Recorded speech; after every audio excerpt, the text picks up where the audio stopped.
the first thing we're going to do is at the top, this is one of the most important features of Salesforce, and it's called the universal search. And then, you know what, maybe I'll get you to do, I don't know if you can mute me on your end and then take it off if you have some questions. There's just a little bit of an echo for me. I'll turn the volume down. Don't you know, turn the volume down there? You just... There, I see a mute button. Here's a down on volume. Oh yeah, down on the volume there. Is that echo down? Oh yeah, there we go. Can you still hear me okay? Yeah. Yeah, okay, perfect. So the universal search is when you start using Salesforce on a regular basis, it's going to be the quickest way for you to be able to find data. It's kind of like the Google search engine for the database that you're creating. So the concept behind on Salesforce is it's our customer relationship management database. We've got our accounts, our contacts, our opportunities, and our activities in Salesforce, and it's proprietary to your company. So when you enter data, it's only the data that you've entered into Salesforce that you as a group of users will be able to see. But typically, if I, in a lot of cases, let's say that I wanted to do some prospecting and I wanted to go specifically to the Suncor account, what I would do is I would come in here to the universal search and I would type in Suncor, and it's going to bring up things that I've looked at recently, and I can click on the account record. And that will take me to the account landing page. And I'll be going through this in a little bit more detail here in a minute. That is also available for any contacts that we might have. So let's say that I wanted to find Gerald. I would type in Gerald's name and his contact would show up there. One of the things that we always want to do, I've loaded in some data, and I'll review that with you when we go into the account section in the Salesforce. To help us reduce duplicates, we always want to search the universal search before we enter any data that you think is relatively new. Again, if you're dealing with Suncor all the time and you have a contact at Suncor you deal all the time with, you know that he's in there. The universal search is used to help you identify, get to that contact quickly. But if I got a brand new lead in and I was wondering if it's in the system, I might say, well, if the company's name was ABC Lead, I'll search and see if that is in the system. And if it's not, I know I'm in a position that I can enter new data into the database. So the universal search, very, very powerful. More advanced. If you do the universal search, it'll look at all the objects. If you are having trouble finding something, you can limit the search. You could say, hey, I only want to look for an account record, or I only want to look for a contact. But for the most part, just leave it as all, and it will work quite well for you.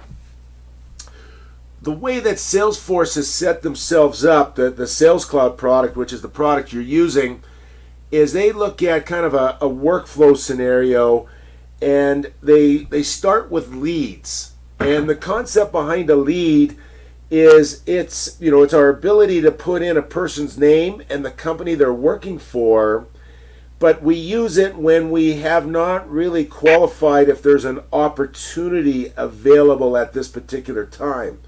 So a lot of times leads might be the lead web to lead form on your website. Somebody fills it out, we would bring it in as a lead.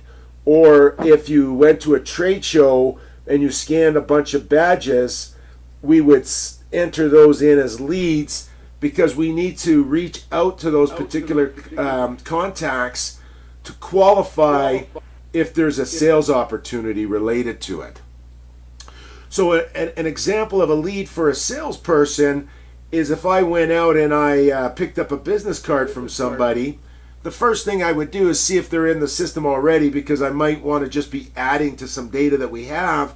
But if they were not in the system, I would come over to the leads section, and I have two choices when I come to a tab. The down arrow kind of shows me things I've looked at recently, but at the top it says, hey, I could create a new lead. Or I can click right on the tab leads, and then when I do that, over to the right, it gives me the ability to say new lead. What I've done is I've created kind of two segments of leads for you. the energy systems group, and the engineered materials group leads. And so that is our kind of default. So even, if there happens to be an overlap that you think it's an opportunity for both, pick the one that you think is the kind of the thin edge of the wedge that's going to get you into that particular account. The reason we do this, it's going to help us sort things out down the road when we're doing our reporting to say, hey, I only want to see I only want to see the energy system group lead or opportunities, or I only want to see the engineered materials group opportunities. So if we get declarative relatively early in the process, it helps us manage our data better as we go.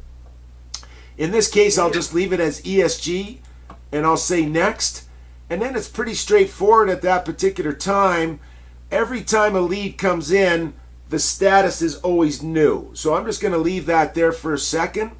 And then we'd enter in our first name and last name. So test 6. And then the company name is, and I'm going to just go test 6 again because that's what I'm utilizing. Some things that we like to do with leads, we want to complete it the form out as detailed as possible. So, things like title and email addresses are very important. We also have the ability to declare what our lead source is. So if it happened to be a trade show that I met somebody, I would say that. And this is something that you as a group of salespeople need to kind of collaborate on, and I'll send out some notes around it. But you have the ability to rate it, cold, hot, and warm. The key behind using a system like that is, you have to define what those terms would mean to you. So, but just as an example, I'll say this is a warm lead, and I'll save this. So the concept now is I've got a lead. I want to follow up with them, but I do not have an identified sales opportunity at this particular point. So what I have here is I have my action items. I have the ability to reach out to the customer. So assuming I had the phone number in there, I would give them a call, and then I would come into the log a call tab. It's first activity, then log a call. I would enter that, and I would put in the subject name, and I might say something like cold call or trade show follow-up, and then I would put in my comments. This is a test. So assuming I spoke with the customer, and he said, you know what, good thing you called me, Pat. I am interested in your flare technology, and I want you to create a proposal for me. I would say that's fantastic. I now have the lead, and what we have here is we have the lead path. And if I called him and I left a message, I might take it from new to I'm working this particular lead. I'm saying, hey, I'm going to be working this lead. But if he said, Pat, I want a proposal from you, or we've identified an opportunity and I'm working towards the proposal stage, what we like to do is we like to convert the lead. And what happens is we then convert it to an account, a contact, and an opportunity.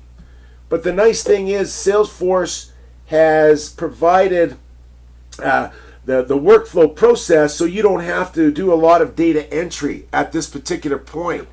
You come over to the converted part of the lead path and you say, I want to convert this particular opportunity. And then what it does is it gives you a landing page and it says, hey, we're going to create an account name. But we have the opportunity to come in here and take a look and see if that account name exists already. And if I search it and I don't see a response on that side of it, I'll leave it as create a new account. And then it's creating a contact and it's creating a lead for me. So then I can just hit the button that says convert and it automatically creates those three things. So again, the fundamentals behind a lead is it's early. We haven't qualified an opportunity, but we want to get it in our CRM because I'm going to follow up and see if there is an opportunity specifically with that contact or that account. And then once I've done that and I've logged my information, the qualification information, against the lead record, once I've got to a point where I can go through the conversion process, I then just change the convert path and then say convert it, and it automatically creates opportunities for me, accounts, and new leads. So here I'll just say, I'll go to the opportunity as an example. So I'm going to stop for a second. Again, you may, if I'm an account manager and I'm dealing with a bunch of named accounts and it's the same ones over and over again, you might not use leads very often. But if you attend a lot of trade shows and we upload the leads, we may assign them to you to be followed up on, so you might use leads more often. So again, you don't necessarily, some people are going to use them more than others, but that's where I wanted to start from a workflow perspective. I'll stop and open it up to any questions specifically around the lead side of things. Okay, this is Steve here, Pat. Hi, Steve. Hi. Can you define again what conversion means? So conversion is, again, a lead. We haven't identified that there's a tangible opportunity. We convert the lead to an account, contact, and opportunity once we've qualified there is an opportunity. So okay. I've gone to a trade show. There was a guy attending it from a mine in the Northwest Territories. I loaded it in as a lead. I followed up with him. They said, we're building a new processing plant and we'll be interested in you quoting this.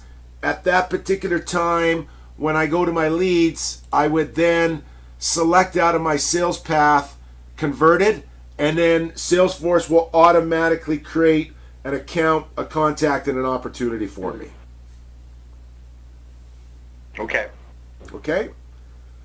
So again, you may not, a lot of you might not use it. You might be dealing with the same accounts on a regular basis.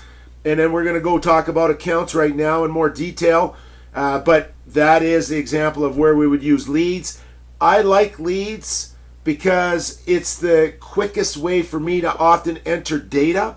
You could see when I came in and I said new leads, the one advantage of it is that if I say new lead, all on one screen, so if I said in this case it happens to be an engineered material lead, all on one screen I can enter first name, last name, email, company, so my data input can be relatively quickly.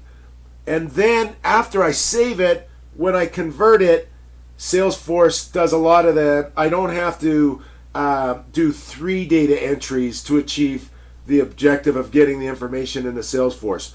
So again, it's and we have the ability, if you when we convert it, we have the ability to look and see if there's an existing account there, so we reduce any type of duplicates during that particular process. So it's a nice quick way for me to enter data and then convert it to an opportunity. It's much faster than if there's no account existing and no contact existing, than to go in and create those 2 records separately. Okay? Okay. All right. So the next one is accounts. Again, accounts. An account, the definition of an account could be a customer. It could be a prospect. So somebody that we've had an opportunity with, but we haven't necessarily closed the opportunity. It could be a partner. It could be a supplier of equipment. It could be a competitor. Any one of those you can put into the account objects if you want to. It's not defined. Some people look at when they see the word account, they're thinking it has to be a customer. We don't have to have it as a customer, and I'll show you why in a second here. So it can be any one of those on that side of it. Again, I've done some data input on that side of it for you to kind of start the process. But it's similar. If I went and if I decided I wanted to create an account right away, I would always come up here to the universal search and see if the account exists. Then if I wanted to, and it does not exist, and I wanted to create it, I have the same options as leads. I have the down arrow and the new, or I can click right on the word accounts, and it takes me, and the Salesforce would call this the accounts landing page. And then what the landing page does is it defaults to a list view.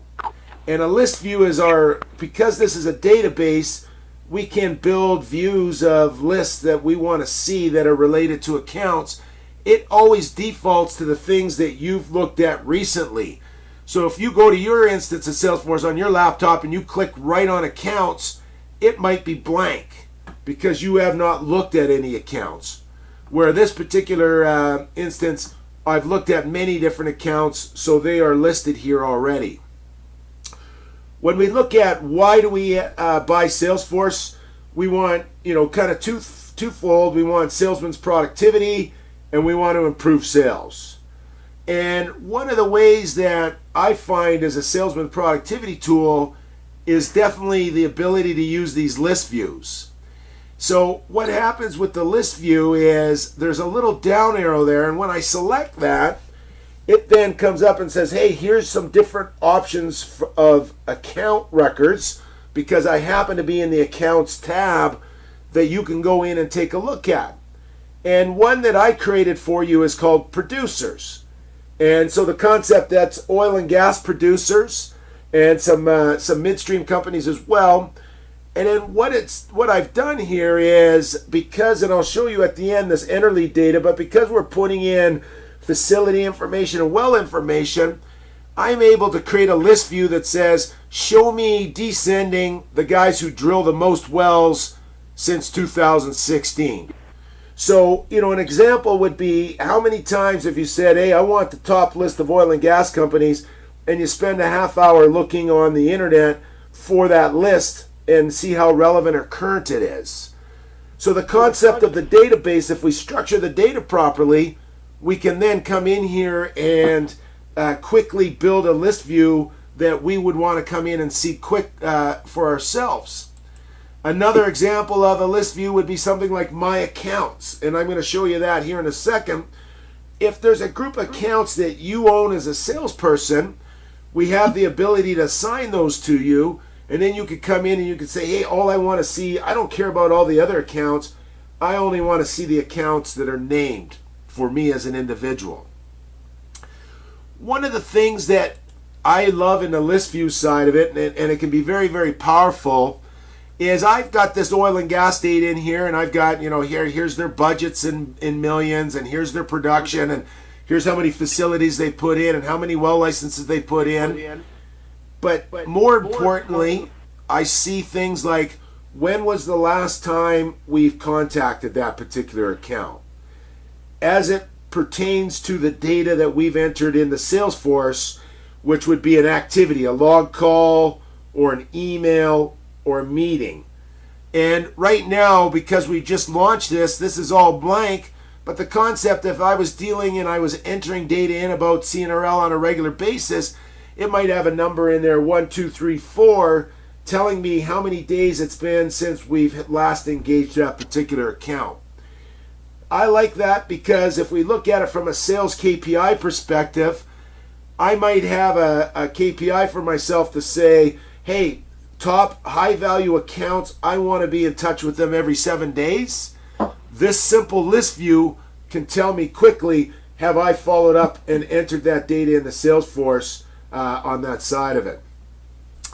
The other thing that we can do, and I've just put some very basic on this right now, and we're going to expand on it, but how many sales opportunities have I had with these accounts? So those are all things that when you enter the data in the Salesforce, we can apply it to these particular account records and take that 2 sets of data and then allow ourselves to measure some KPIs or look for white spaces in saying, hey, you know what, I wanted to make this a target list, I'm not engaging those guys. That would be a white space that I need to fix. I need to go out and engage that particular customer. So one of the things that I would say that you probably don't have to worry about is entering in oil and gas companies. Again, I'm going to show you the enter lead product at the end. I've entered in over 450 oil and gas companies that have drilled wells in Western Canada, or put a facility or a pipeline in Western Canada since 2016. So we have a very comprehensive database of oil and gas companies. If you wanted to find one quickly, you can go to the universal search and take a look and see if they're there. Another account list that I've provided is, and it's not necessarily the most comprehensive in the world, but it's a good list. If I look at engineering, because we collect this regulatory data, and often on a facility license, it will declare the engineering company if they submitted the license on their behalf. I loaded 100 plus engineering companies into the database for you. And these are ones that they're going to do multiple disciplines, but specifically they've been related to oil and gas facility projects. So if you are looking for an engineering company and to see if it's in the database already, I would type in like OEL, I would go to the universal search and see if they're in there prior to entering that particular set of information. If they're not in there, then I would go ahead, and I don't know why I've got the wrong website in there, I'll fix that. I would then go in and enter that, add that as a new account. And again, I can add a new account by selecting this down arrow, or I can click on the accounts tab. And then I did enter just some other major accounts that operate in Western Canada that might be interested in your products and services. I just have those in as other right now. Again, search for your stuff. So these would be like mining companies, some forestry companies and things like that. So it's good to take a look and see if that account is in the system. One of the things that we've done with the account database, and I'll go back to oil and gas producers, is to start with, we only like to put one account record kind of per oil and gas producer. And sometimes, so the example for Husky, they have some very large projects, and sometimes people will go in and they'll enter like, Husky, Lloydminster, refinery as an account record. Sometimes, because the account data sits at the top, it can often complicate, well, where am I going to put this contact record, or where am I going to put this opportunity in? One of the things that we have the ability to do is when we enter a contact, we have the ability to declare where he's located. So we can then go in and say, Husky, I want to see everybody in Lloydminster. And the same idea with opportunities, we can declare where the opportunity is located. So we have an account, we have an opportunity with Husky, and it happens to be in Lloydminster, or it's in Fort McMurray, or it's in Grand Prairie, or it's in Rocky Mountain House. We get declarative at the opportunity level. Down the road, if you once you start working with it this way, if you said, hey, we deal so much at this particular plant, you can go ahead and you can create a record, and I'll show you how to create the linkage between the two. But to start with, let's focus on one account record, and then the contact and the opportunity can be specific from a location perspective. So then the last thing I'll do, and then I'll stop and open up some questions, is I'll go back to the record itself. Anytime I put my mouse over and I click on the link, it takes me to the account record. So I see the tab for accounts is highlighted. I see that account Husky is there. And now in the database, we have things related to Husky. And I like to use this section up here called Quick Links. And I can put my mouse over it and say, hey, I just want to get a quick snapshot of the contacts that we have related to Husky in the database. What I've done is I've entered just some contacts, and you can see it says facility contact. These are individuals where their name was associated to a facility approval process done by the AER. So I've entered a few of them to start with here, but your objective moving forward is you're going to be entering more contacts that you have associated to this particular account.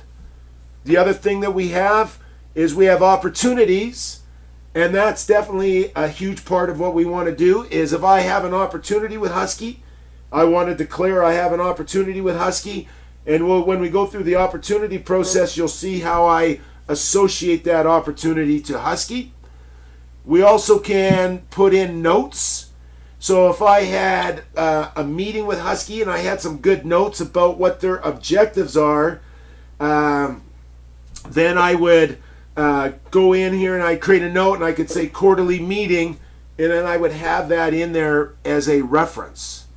And I can also associate files to the account record to Husky. So maybe I was looking at their website and I found their quarterly report and I wanted to enter that as a file. I could just come over here and say add file, and then that would look at your directory and allow you to attach that file to Salesforce. And then again, at the end, I'll go through some of our regulatory stuff, but we also have facility licenses that they're working on and well licenses as well. So that is our account record overview. We always want to search for the accounts to see if they're in the system already. If we want to create a new account, we can click right on accounts, or we can do the down arrow.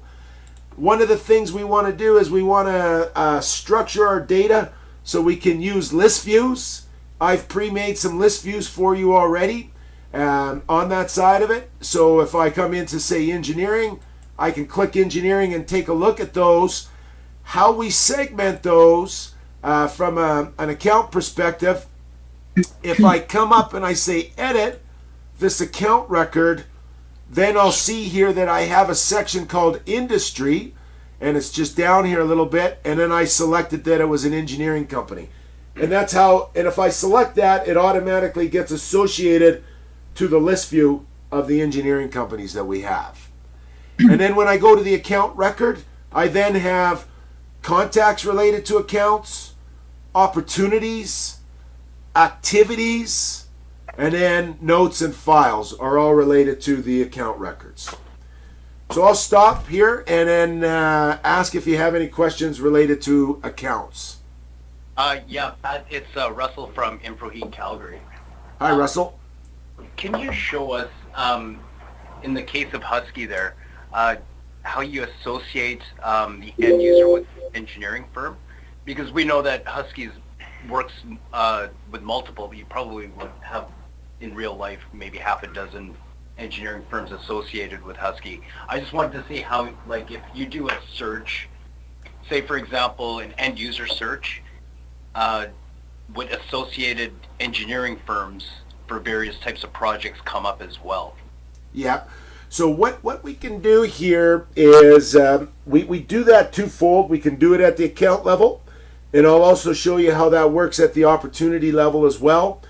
So what I'm just going to, so let's say here that, again, I've got my related contacts here, and then, but I also have this section here called related, this tab, and then it will say here, I've got the related contact. I can come in here and I can add a new contact to that side of it. So what I've done is I've said that I have this contact, I'm going to add a new contact. That contact does not have to, add a relationship, my mistake. I'm going to add a relationship. When I add a relationship, I do not have to pick the contact that works at Husky. I can pick any contact that I have in the database. Okay. So once I relate this individual here still works at Acro Engineering, and when I go to that specific account record, they're still going to be listed there as a contact for that account record. So you'll see here in the related contacts, that individual's still there, but when I click on their name, I then have the ability here to look at the related objects, and then Husky is going to be the related object to this particular individual here. So when I don't see that here, I'm going to have to make sure that it shows as on the reverse side of it. But that is our number on the account record side of it.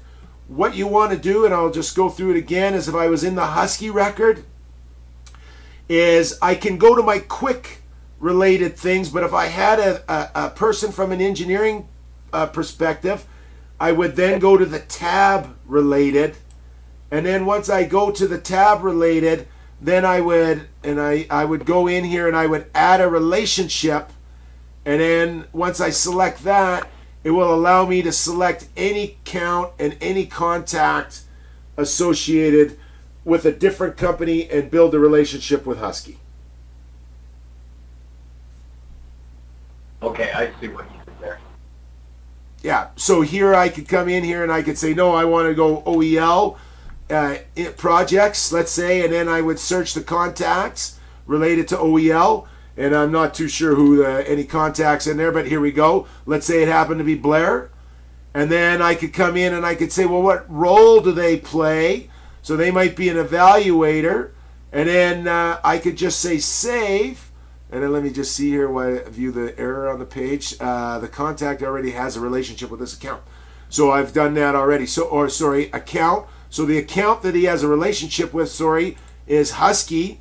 It's Blair, and then I would save it. Now when I look at my related accounts and I say view all, I'm able to see that I have a individual related to OEL that's associated to Husky. So that is an engineer who works with Husky on a regular basis. Okay? And I'll show you how that works at the opportunity level.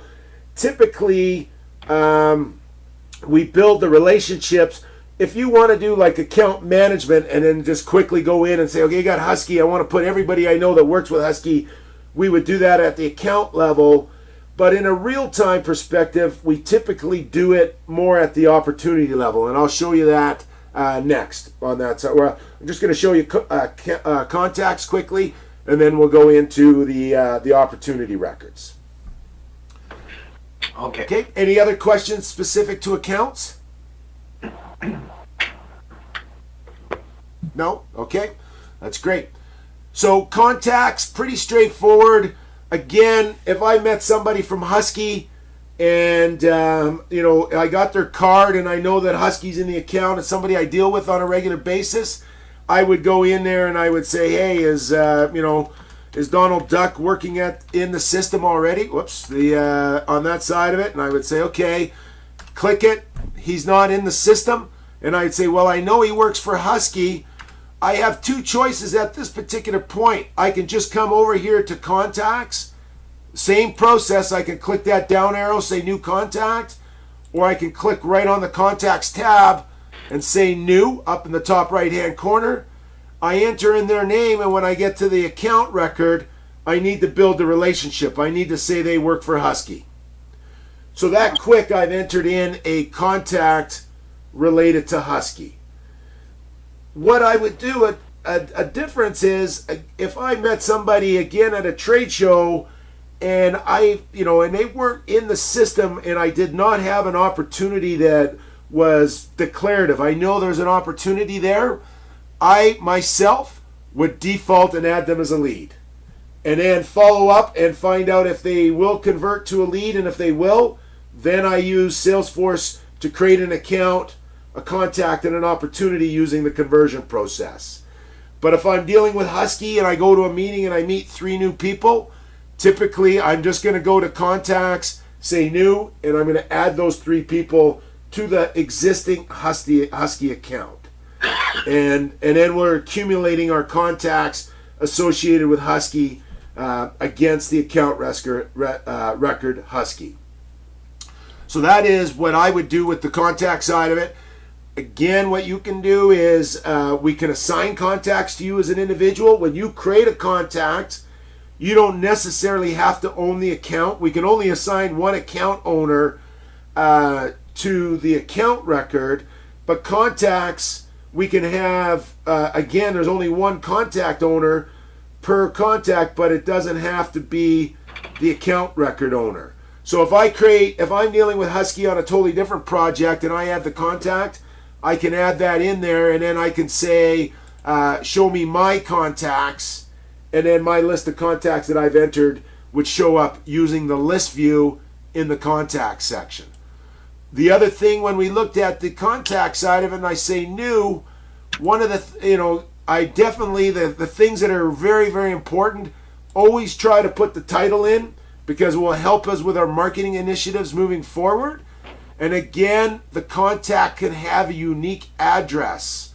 So if this particular individual happened to be up in Fox Creek, what I would do is, at the very least in the mailing city, I would put in Fox Creek. And then at that particular point, I could then do a search on saying, if I happen to be going to Fox Creek, give me everybody that's located in Fox Creek, and I could do my list view on the mailing city equals or contains Fox Creek. So if you don't have to know the exact street address, but if you know that the relative mailing city, that is the one that's the most important from a contact perspective inside of Salesforce. So I'll cancel that. So again, lead flow scenario, example is I may have gone in and I searched for an existing contact at Husky. I set up a meeting. I spoke with him. I said, what are your plans, for the remainder of your budget of 2018? And they said, look, we got 20% of our budget left, and we're gonna upgrade this particular facility, and your equipment plays a role in that side of it. So that might be a conversation that I've had with that particular customer.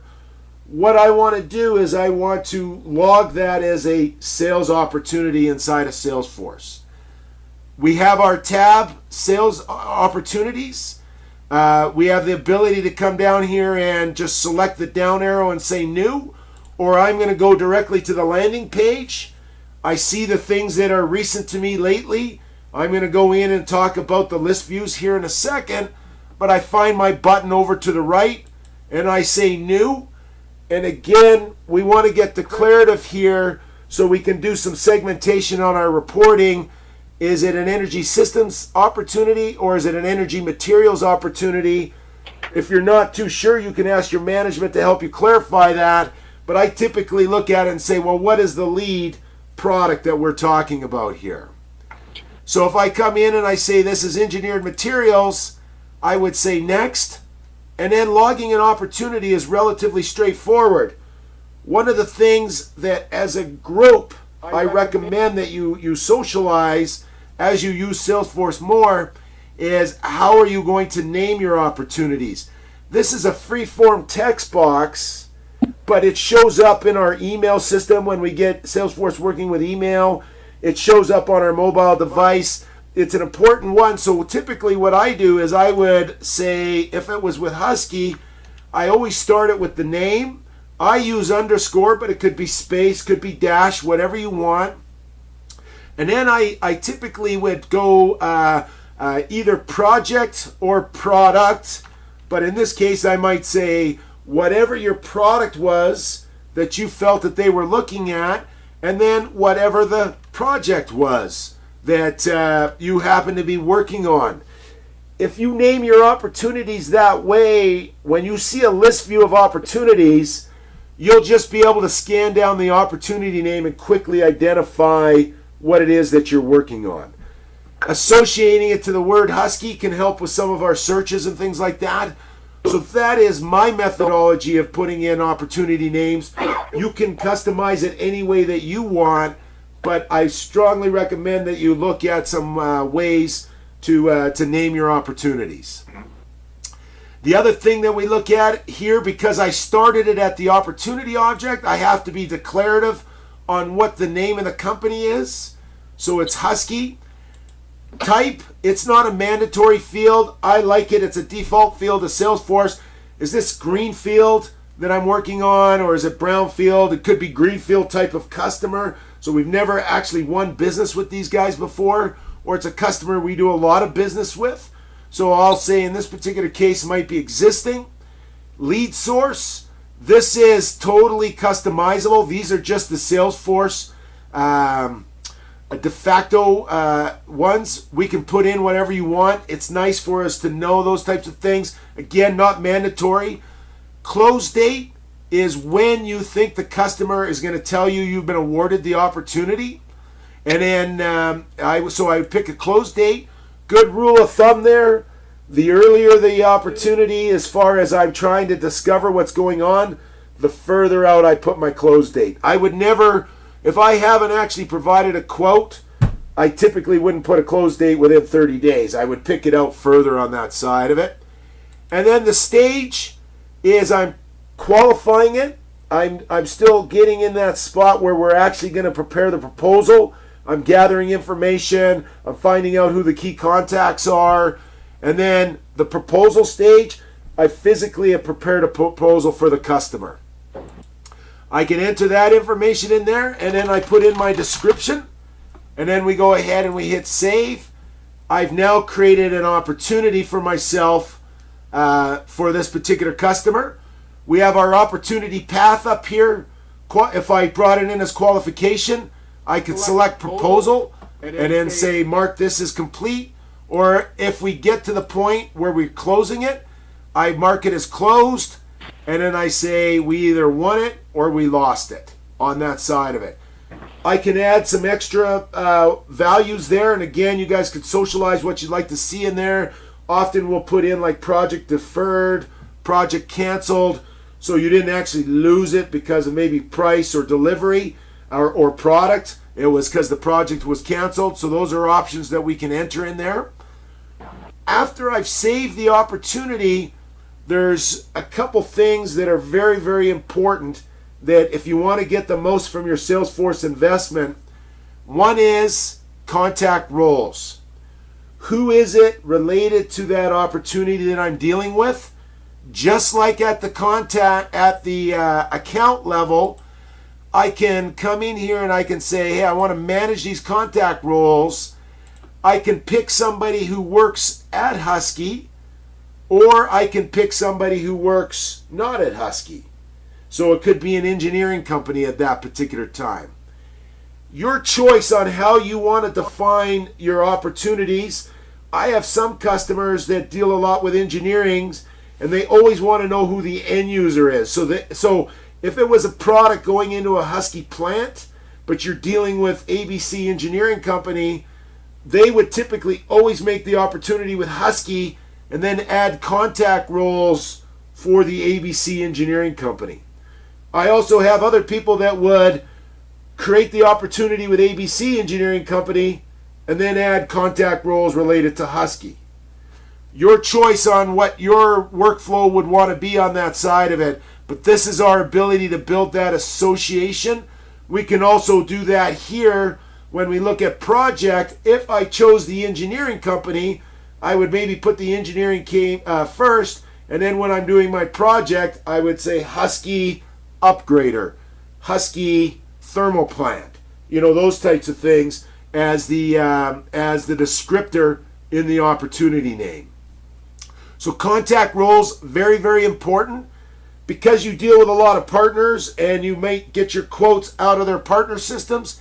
After you're done creating the quote, my recommendation, upload the quote to the opportunity. One nice thing is always there for a reference for you. It's easy to get from your mobile device. So it's a good thing to do. You have a lot of data storage, so feel free to be able to add files directly to it. And then secondary to the importance of adding a contact role, when I look at this, I have the activity tab over here. When I select that activity tab, every call and every email I have related to that opportunity moving forward, I want to associate it to the opportunity. I want a log of all the things that I'm doing related to that particular opportunity, so I can gauge my activity level and I can have reference data associated to that particular opportunity. So I would be focused after I do that, and you'll see on the email side of it that we have the ability to associate an email directly to an opportunity, and how the way it works best is if I've associated a contact role. So when you have the email working with Salesforce and a sidebar pops up and you've added a contact associated to the opportunity, that opportunity automatically shows up on your sidebar and you can enter that email directly to the customer or send it directly to the opportunity. So we're tracking our activities associated with it. So I'll stop here and let's talk a little bit about opportunities and see if there's any questions or comments. Hey, Pat, Mahmoud here. Just with Yes. regards to the opportunities, last week when we talked about the amounts, suggested maybe we can add the percentage for the commission or whatever underneath that. So it's something that I think you're still working on, right? Yeah, that's a task associated with me, and I will add it. It will be in the details section, and it will be right here calculating the commission associated with it. So sorry I didn't have it ready for you, but it'll be right here, and I'll when I get it released, I'll do a little video on how to enter that data appropriately. Sure. Okay. Thanks, Pat. That's just with regard, just to explain to the team here, that's just with regards to a particular opportunity. If it's a heat exchangers and we know that our commission level is 10% or whatever, rather than doing the math, you just click, you can choose the percentage and it will do it for you, and it will give you the total amount and the commission amount in Salesforce that you know when you look So at it the gives you the dashboard. sales value plus what you're going to have for percentages. income. Yes. Okay. Under the amount here, I'll just Under opportunities. under the opportunity, there is amount. Yes. We will add a commission or whatever we can call it, so that we Is know. that the commission from Tranter, or is that the individual? Okay, No, that's that from Tranter or from our principals. okay. But there will be a way to do it, quote unquote, the old-fashioned way as well, because we do some buying or reselling, right? So that's not. You can So that's both ways. it works both ways. Yeah. And we can also have some sort of a shared, hey Pat, you can just correct me if I'm wrong, we can have some sort of a shared folder for everybody to log in and look at it if we want to have a list of our commission structure with our principal, for example. If you're not sure what the commission level is, you can just go into it and see it, right? So that you can have an accurate input. Yeah, we can do that. I haven't done that yet. Oh yeah. Again, we're just doing the first sprint. This is about orientating you to the basic workflow and terminologies of Salesforce, and we'll be adding more features as we go. But it's usable today, so that's the nice thing about it, is everybody can start using it, and we'll be releasing new features as as they're required. Sure. No, I was just wondering if we can have some sort of a shared, file or something for everybody, for all the users. Sure. That you can access. So. Yeah, definitely. We could do that for sure. Okay. But this is strictly when the opportunity, we've quoted the opportunity, we then actually have an actual cost from one of our principals that we're proposing to sell, and there's going to be on a commission-based sale, we'll say, do we say, we get it confirmed, for example, from Tranter, that our commission is 10% on that opportunity. Do we just put the 10 in and it automatically calculates that amount? That's correct. And then we can Yeah. totalize As required. Yeah. Okay. Yeah. But it can also be a kind of a mandatory field, so that nobody, we need to know what it is. Well, you're going to have to, have to do that. Yeah. We can have it as a mandatory. Yeah, it's a little difficult to make that field mandatory because sometimes we bring in opportunities as qualification and we haven't quoted yet. Yeah. And if it's mandatory, it won't let you save it. We could make it mandatory, and you could just put any dummy number in there if you wanted to. So, so that's what you would get is if it was at a qualification stage, as you save the record, if it says, hey, you got to enter something, you could just put 1 in there as a holder, right? And then once you actually do the quote and you've confirmed it, the idea behind it is you search for the opportunity, and then once you've identified it, you come to the edit screen.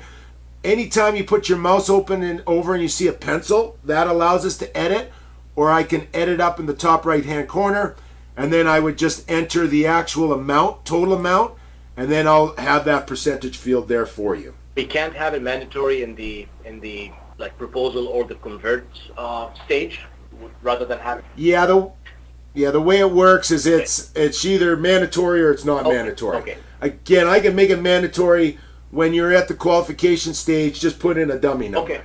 And then when you actually have gone to proposal, put in the actual amount and the percentage. So then you have to go in and put the data in twice. Yeah, but. You have to update the opportunity. Again, if you look at a typical workflow, how, a lot of your stuff is going to jump right to proposal, and that's great. But if I use that example, I go into Husky, I have a meeting with them, and they say, hey, I'm going to spend this much more budget this year. And then, maybe we haven't figured out the engineering company yet. I might, as a rep using Salesforce, want to come in and create it and then put qualification there. So I have it as a placeholder that I need to keep working on it. So in that case, I haven't actually got a physical number yet. But I can still, if an opportunity is still in a qualification stage, I can have it as a lead and then convert it to. You can, but a lead, again, a lead is not really, we don't know if there's an opportunity or not. The example I gave you was, I've got $100 million left in my budget. We're going to take 20 of it. We're going to upgrade this facility. Okay. And we're going to need your product to do that, but we're shortlisting it on 2 engineering companies. Stay tuned. We'll let you know. At that particular point, I'll come in and create it as a qualified lead, but the things I need to know is I need to add my contact roles related to the engineering company, which will be released from the customer. And then once I'm dealing with the EPC, they may spec out the product so I know what to quote, and I would update my amount field and my commission field at that particular point. Okay. So Again, that's an exception. You probably, a lot of them are going to be jump right to, hey, we're doing a physical proposal for the customer.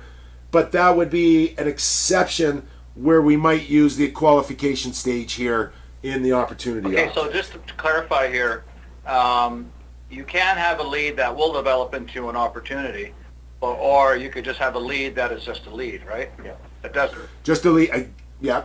Again, I'm at a trade show. I meet ABC Mining Company. I want to follow up with him. And then he says, you know what? We are a long ways away. I got to go out and raise $100 million. I just leave it as a lead. Okay. Right? And never do anything with it.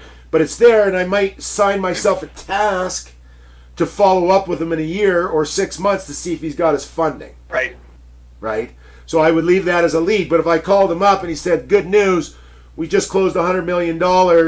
We just hired, ABC Engineering Company to do the pre-feed or feed study. Bang, converted from a lead to an account, a contact opportunity. Put in the create an opportunity at qualification stage because I haven't actually proposed it yet. Put in the EPC that's doing the pre-feed. Reach out to them, and then start putting yourself in a position to quote the customer. Hey, Pat, just one more question. When we're talking about leads and we want to check on it in 6 months to see if he has funding, how do we assign that as a task to... Sure, I'll show that. Yeah, I'll show that to you right now. Yeah. This is universal across all objects. I happen to be in the opportunity object, so I'll show that to you right now. It could be you have to just get used to, there's these sub tabs here. One of the tabs is activity, and then I can come over here and I can say new task, and then I would put in the subject line, funding, funding update, and then I would put in the due date associated with it. So I might put it out here to January, and then I would look for the contact that I'm associating that to, and then I save it, and now I have a task for myself, and I'll show you more about tasks here in a minute to follow up with this particular customer. Again, I could do that if I go to leads and I click on an existing lead. I should probably get it a little bit more again, leads, activity tab, and then new task, follow up on funding, and then that goes into my task list. So it's the same process whether it's a lead or it's an opportunity. Same thing for a contact. Let's say that the contact said, look, call me back in 6 months. Then I would do the exact same thing at the contact level.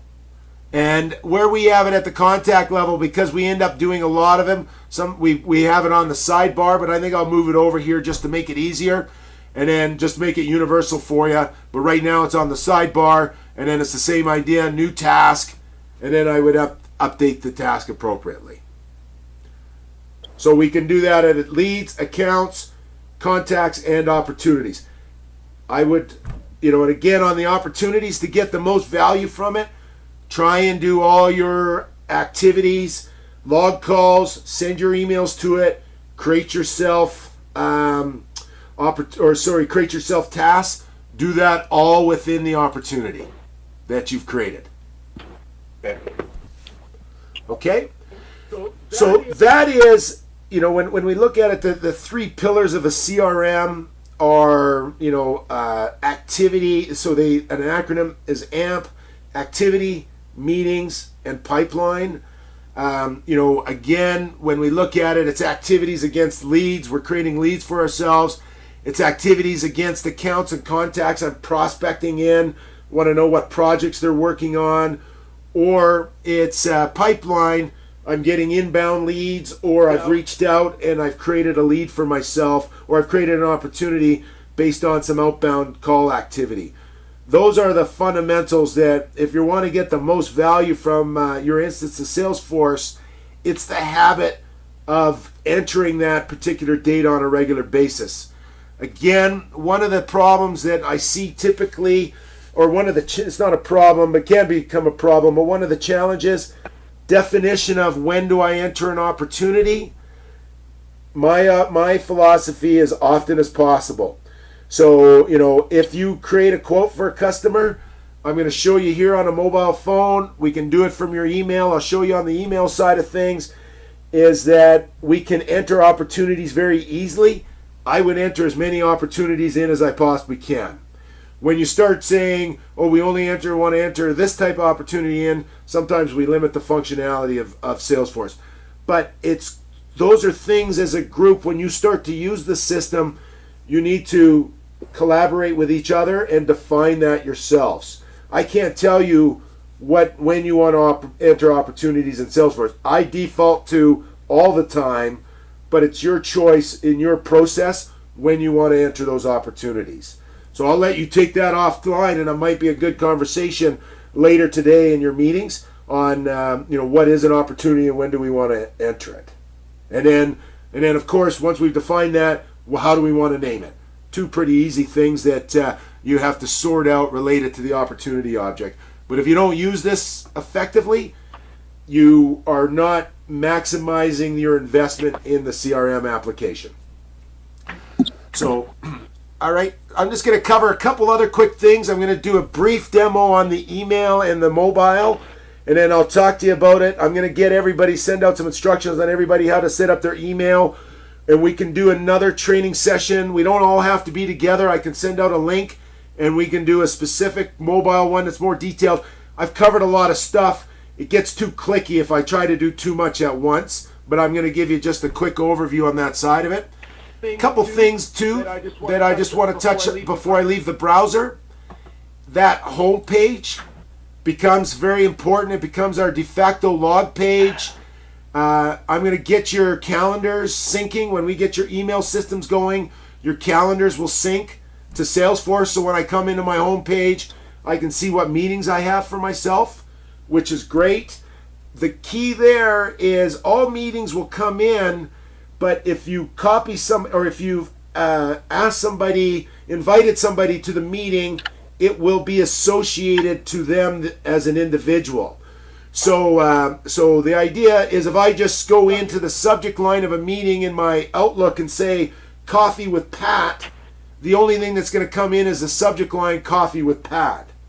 But if I say coffee with Pat in the subject line and then I send a meeting invite to Pat, when that meeting syncs to Salesforce, it will be related to me, Pat, the individual.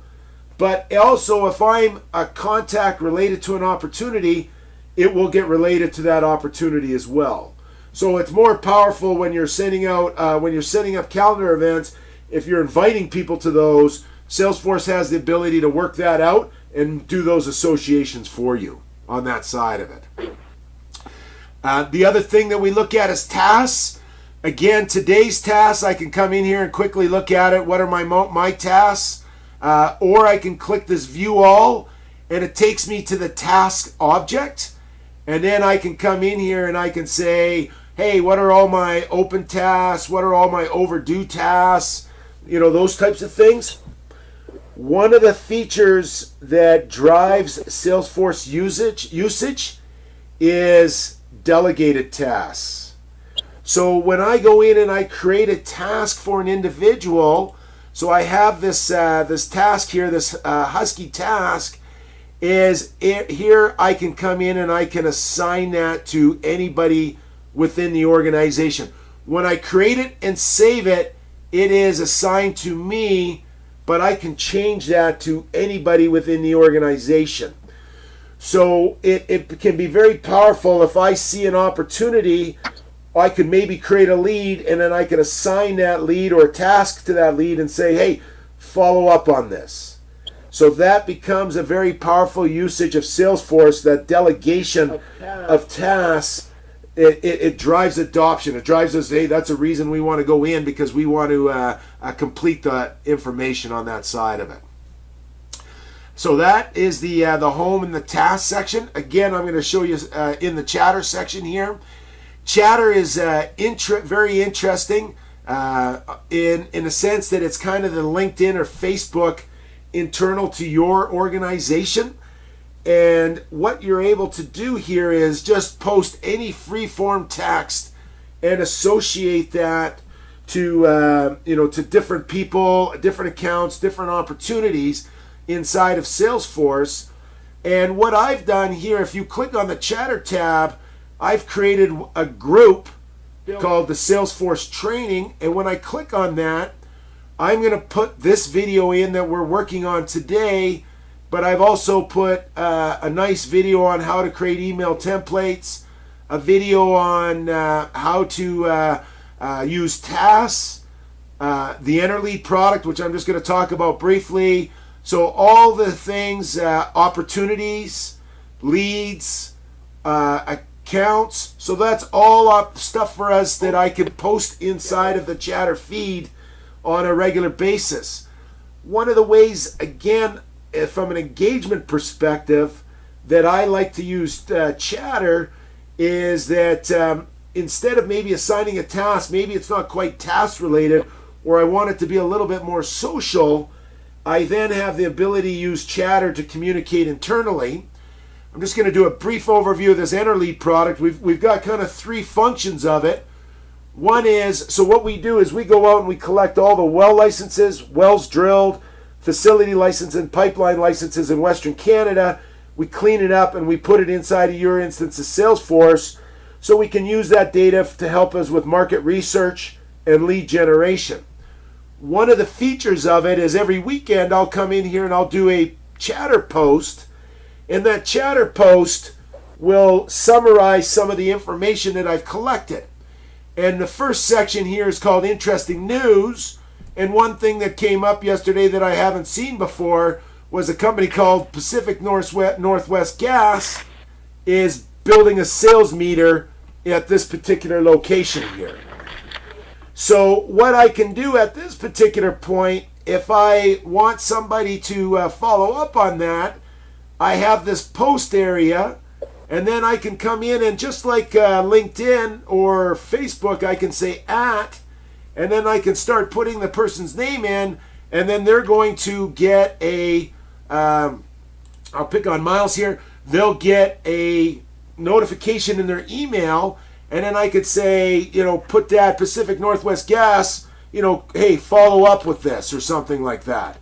And then when I do that and I post it, that information is now, like a task, but not quite so rigid.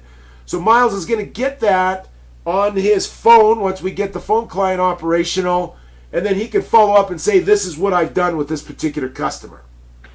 So from an EnterLead perspective, this Chatter feed can be effective. You come in here, take a look at it on the weekends. I've added everybody to the group, so you'll get notification related to it. And then you can quickly scan down it and say, hey, is there anything in there that might be relevant or pertinent to me, that I might want to follow up on. So in this case, Paramount's putting in a large compressor at that location. So whoever the manager for Paramount is, I might want to send them a Chatter post and say, hey, what's the status with this? Who's the engineering company? Are we working with them on this particular project? So that's one instance of how both Chatter and the EnterLead data can work.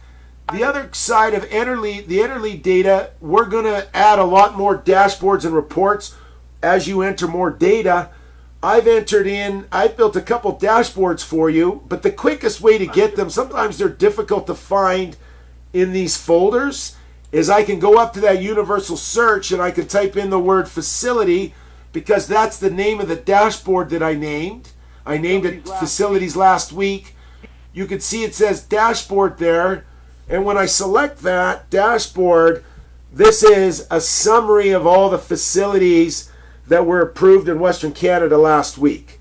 A lot of them don't need your equipment. They're single. I mean, maybe they do, maybe they don't. I don't know all of your equipment product in depth, but a lot of them are going to be, a separator with a scrubber and a pig finder, right? So it's just going to be a simple battery, but a lot of them have processing equipment associated with it. So it's a snapshot for you to come down and take a look at, this particular information. Any one of these, you can come in. So I've segmented it by geographic region. So here's Grand Prairie. At the bottom, I could say, well, I only want to see the stuff that went into Grand Prairie. And then I give you a descriptor here on what it is that's happening at that side. So in this case, Conoco is working at a gas processing plant. It talks about the size of the plant, so that's how much gas throughput, and there's a compressor associated with it. In their case, they don't list who the engineering company is, but if it is listed, if it is in the approval process, it will be listed here. So here's that Paramount working with Gas Liquids Engineering on upgrading a large compressor. So at this particular point, you can do a couple different things. I might want to click through to the record, and then here's to Paramount, and I can do maybe a chatter feed. I could go in and say, hey, who do I know that knows a lot about Paramount I'm working on this compressor, looking for this compressor deal. Do you know any information? Nice way for us to communicate internally, but it still goes to your email, and you can reply via email, and it gets posted directly on that side of it. So that is the idea behind chatter. I'll stop and see if there's any questions related to this so far. So it's Steve here, Pat. Yes. If anybody perhaps comes across an interesting opportunity that they want to then share with the rest of the sales team, to be on the hunt for it, because it looks like it's a good fit for either, let's say, a spiral heat exchanger or a Supermax or something, would chatter be a vehicle that we would use to communicate internally to all the different sales group? It would be wonderful. Yeah. So what I would do there, and I'll create it on your behalf, is right now I have these two groups. I'll do it right now, actually, so we just get it done. So I'm going to create a group, and I'm going to call the group sales, and then let me see, communication to all sales people. There we go. So, and then access type, I'm going to make it public to everybody using it, and then I'm just not going to archive it. I want to keep it going forever. I'm not going to do an image, and then I'm just going to add the people that I want associated with this particular group. So I'll add all the users. You can come in here and clean that up afterwards if it's too much for some people. And then, so done. So an example there is, again, I could say if I heard about something really hot related to Husky, but maybe I'm not quite ready to do an opportunity associated with it, I might come in here and I would go, Husky, and then I would say I'd go to the account level, the account record, go to my chatter post, and then I would say, at sales. So now everybody in that sales group is going to get this post, and I would put in there, hey, I heard about this, blah, blah, blah, blah, blah, share it. Now everybody has the ability to comment on that. And we can start to collaborate. And then our goal is, somebody says, yeah, I heard about that, it's ABC Engineering. Now I might want to make it into a sales opportunity. Pat, it's Don. We haven't talked before. So we're in the social media section. We're using the lead information, though, as well. Does Salesforce pick up entries into the social media section and automatically bucket them into leads, or do we do that separate. Unfortunately not. You have kind of two choices. When we look at chatter, it's kind of like it is kind of like Facebook or LinkedIn. I can either just put it right into the feed, so it's just going to go into the general feed. If I want it specific to an account or to a contact, then I would go to that. Let's say it's a lead, then I would do the post from the lead. It's still going to go in the feed, but it's going to have a direct relationship to this lead. So if I only post it into the feed, it does not have the intelligence to auto associate it to the lead. I have to post it from the lead, contact, or opportunity, depending on what the source is. So that's the downside of the internal LinkedIn, Facebook functionality. Is it easy to use, quick to use, but maybe we lose the value of actually populating it under a lead. Yeah, for sure. And there's, you still want, you want to default to lead. You want to create leads. Like it's important that you create leads, and you want to create opportunities. And so those are the things that you need to do. Chatter is a value add on top of that data layer. Thanks. Yeah. All right. So I've covered off a ton of stuff. What I'm going to do is, I'm just going to go really quick on the mobile and then also on the email.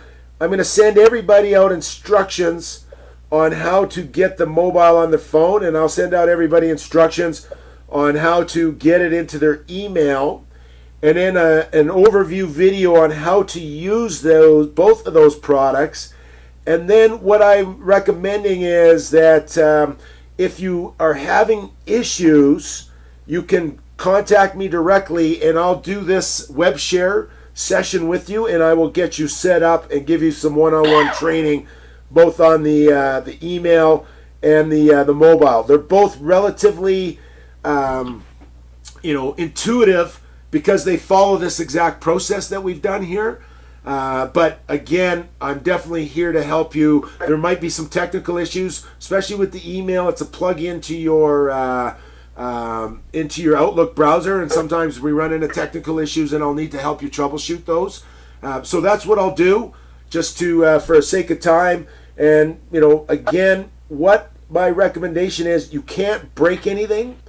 What you want to do from this point forward is, find accounts, add contacts, add leads, add opportunities, and then when you have questions associated with it, we now have the ability to figure out what is going on that side of it, and where the shortcomings are and what we need to do to improve it. And a lot of it is usually around process definition on that side of it. All right, so let me just do this. Come over here and extensions. There we go. There we go. And simulator. Hey Pat, shall we start with the Outlook add-on first? Well, you know what? It only takes me a minute to do this, and then we'll go to the Outlook side of it here. So, so I'll just do this real quick, and then we'll go over on that side if that's okay. Sure, yeah. Yeah, so here it is, web store. Okay. Launch app. There we go. So this is going to be connected to my instance of Salesforce, and not yours, but the functionality remains the same.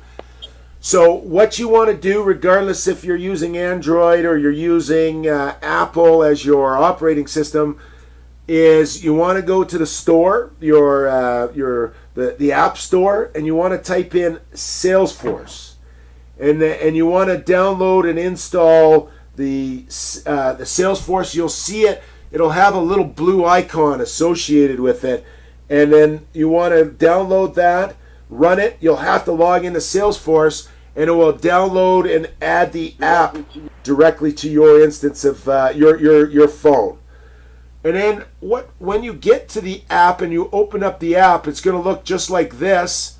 And like many mobile apps, it's going to have the little sidebar, toggle bar on the top left. When I open that up, you're going to see all the objects that we just covered. You're going to see accounts, contacts, opportunities. They might not be in exactly this order, but they'll be listed there on the sidebar. The concept behind it is what I do is if I happen to be looking specifically for a contact, I'll select the contact, and then what it does is that at the top it's going to have a universal search.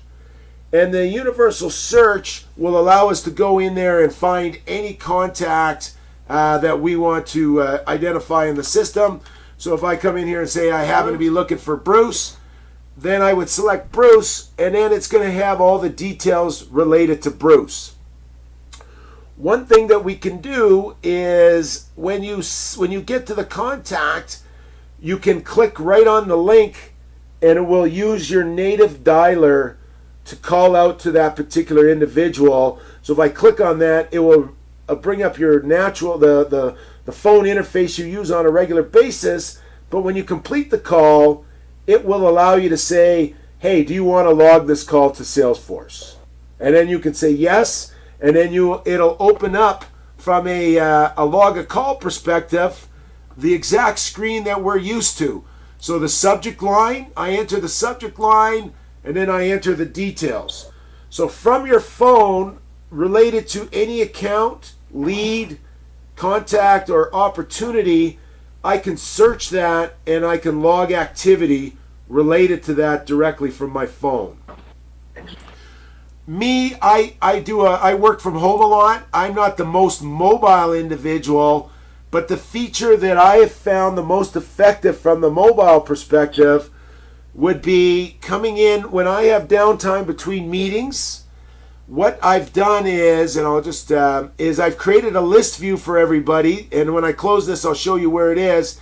It's in the opportunities section, and once you've looked at a list view once, it will show up on your mobile phone. So when I select these little icons and I say opportunities, it takes me to the things I've looked at recently and the top part are the list views, and then I have my opportunities here.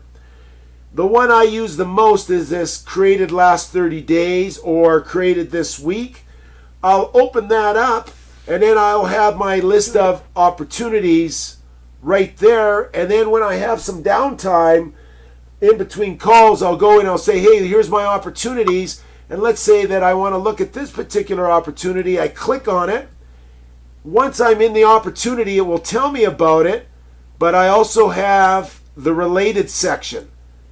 And then when what I have related to it are the contact roles, the people related to that opportunity, so I can see the individual, and then I'll click on that and I'll follow up with them.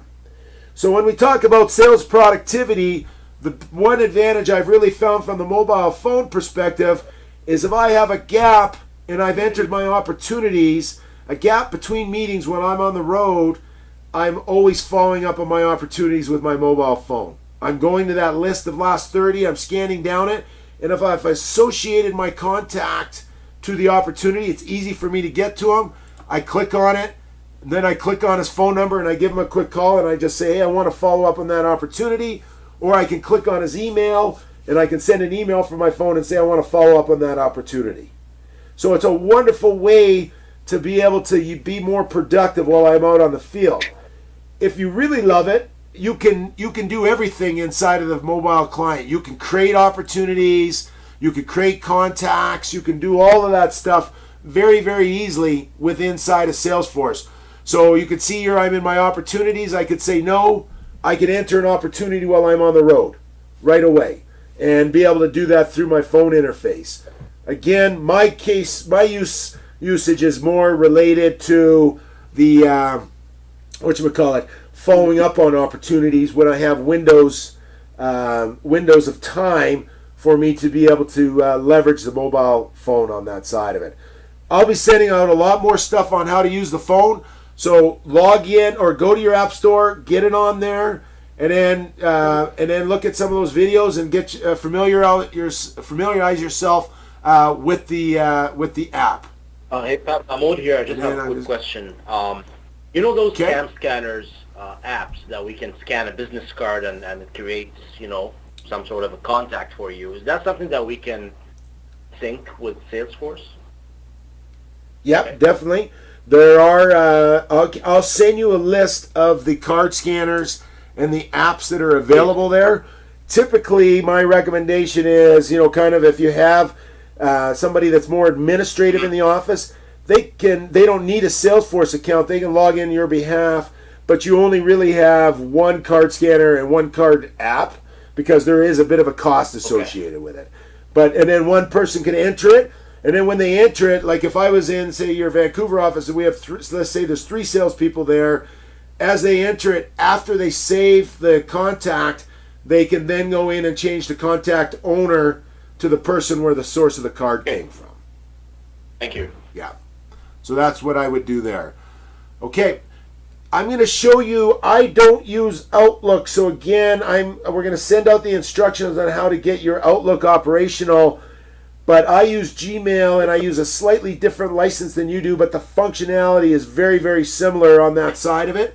So, we can get the gist of it here. Is if I come in, I happen to be in Gmail, and then here I have my sidebar open. I'm just going to click on this particular email. You're going to have, what it does is when we load in Outlook, it creates a sidebar for you. And that sidebar can be open or it can be closed. It takes up a bit of your real estate, so sometimes you may want it open, sometimes you may want it closed. When I open it up, it's now going to look at the email address and it's going to say, is that person inside of Salesforce? And if the person is inside of Salesforce, it is going to show the information related to that individual directly on your sidebar. So it'll show their contact, show the account that they work for. It will show the contact that they work for and any opportunity that you have added them as a contact role. So that's one of the key things. If I've added that individual as a contact role, the opportunities they are related with will show up here on the sidebar on your Microsoft Outlook. What you can do from Outlook is we can forward email. So in your instance, I have mine turned on where all mine automatically go inside of Salesforce. But what you'll have the ability to do is there'll be a little plus sign there beside the opportunity or beside the contact or account. You can click that and that email will automatically get attached to that particular record. So it's opt-in. We have it set up where you have to physically click that little button, but it will go to the appropriate record that you're looking for. The other thing that you can do from the sidebar is you have the ability to create a new record. And the one that I recommend the most is the opportunity record. So one, how do I use my email integration? Is I'm always forwarding my emails related specifically to opportunities or to contacts, so I have an idea of what my engagement is with those particular individuals. The other one is I create opportunities directly from my email, so I don't have to go into Salesforce to create that new opportunity record. But you can also create a lead if you wanted to as well. So if it was just somebody that was brand new, but most use cases is an email coming from an engineering company or from a producer to say, hey, can you help me with this? Right from there, I can come in and I can select, I want to create an opportunity, and then it automatically opens up all the fields that we have in the opportunity record inside of Salesforce. And then I just complete the form appropriately and then say create a record, and that will be entered into Salesforce automatically on that side of it. So I never have to leave Salesforce to create the opportunity record. I also have the ability to create contacts from Salesforce. And again, I'll put this into a detailed video for you, so because I'm going over it very fast. And if you have any questions or concerns, we can set up a one-on-one session and I'll go over it with you directly. But the most important thing, both on the mobile and the email, is we get them installed for you. That you go in and I'll send out the instructions how to download the app on your phone. and then how to get it operational on your in your Outlook. And then it really does save a tremendous amount of time. I find, you know, in a service industry, like, because you guys have been around for a long time and the types of products that you have, you're going to get a lot of leads or opportunities sent to you via email. And if you want to maximize the opportunity object, being proficient at creating the opportunity from your Outlook will save you a tremendous amount of time. So those are kind of the key things that I would start with, both on the Outlook, is the entering of opportunities, and then the secondary on my phone, the follow-up of opportunities, finding the opportunity object and using my mobile time to be on top of sales opportunities to make sure that we're following up on them accordingly. I'm running out of time here, so I'll send out these follow-ups over the next couple days. Again, this is the first training. I've sent a lot of stuff out to you. You can socialize it in your meetings that you're having today, but hopefully that's gets you started. And then, you know, and if it looks too overwhelming, don't worry. You know, we'll nurture you through and get you working with Salesforce effectively. Hey Pat, I got a question. This is Miles. On my mobile phone, it's Android. I'm trying to enter a new opportunity. How do I? It's asking me to do an account name underneath the opportunity name. So look, you have to look up the account. I have to make it. So, okay, then when you look for it underneath, it should give you the option to say new. So let me see if I can turn that on here again. On. And let's just take a look at it. And launch app. So if I come in, and let me just take a look at mine here. We'll open it. Oh, here, I got type new business.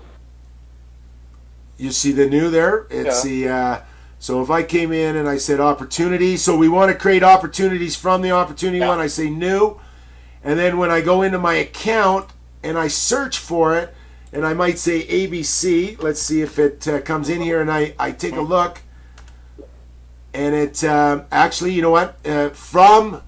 From your email, it will give you the ability to do that, but I guess from the phone, what you'll need to do is a couple steps. Cancel out, go back to accounts, and then just hit the new button there and create the account from there. That makes sense. Okay? Okay, thanks, Pat. Okay. All right. You can't break it. Go in, start putting data in. That's when, you know, start using it. You cannot break it. It's all ready to go. There's going to be improvements, but we're at a point where you can log in and start. You know, if you find gaps, we're missing accounts, add them. Missing contacts, add them. Add your sales opportunities. Let's just start kind of familiarizing ourselves with that and identify where some gaps might be. Okay. What's the current position regarding our existing data and having Pat put that in? We're still working on vetting it. Yeah. Okay. Yeah. So once we have it ready, we'll let Pat know. But we have some engineering and some oil and gas companies. Should wait for one. Like accounts loaded without like contacts. We can have our contacts set up if we need. And don't worry about when I go to clean the data, I'll clean that up. Go ahead and add, like if there's an account missing and you say, oh, it's in our data, I don't want to add it yet, go ahead and add it. And then, but everybody search for it because we don't want the three people adding the same one, and then I'll clean it up after the fact. So, you know, just because an account's not in there and you're thinking that I might be doing some more data work down the road, don't let that stop you from adding it and then adding an opportunity. Okay. Perfect. Okay? Pat, thanks for your time. All right, my pleasure. So hopefully that I went fast, but hopefully it's informative. And again, it's iterative, and we'll kind of keep on this thing. So, Sure. Hey, thank you, Pat. all right, Thank you. awesome. Bye. Talk to you later. Bye. Bye.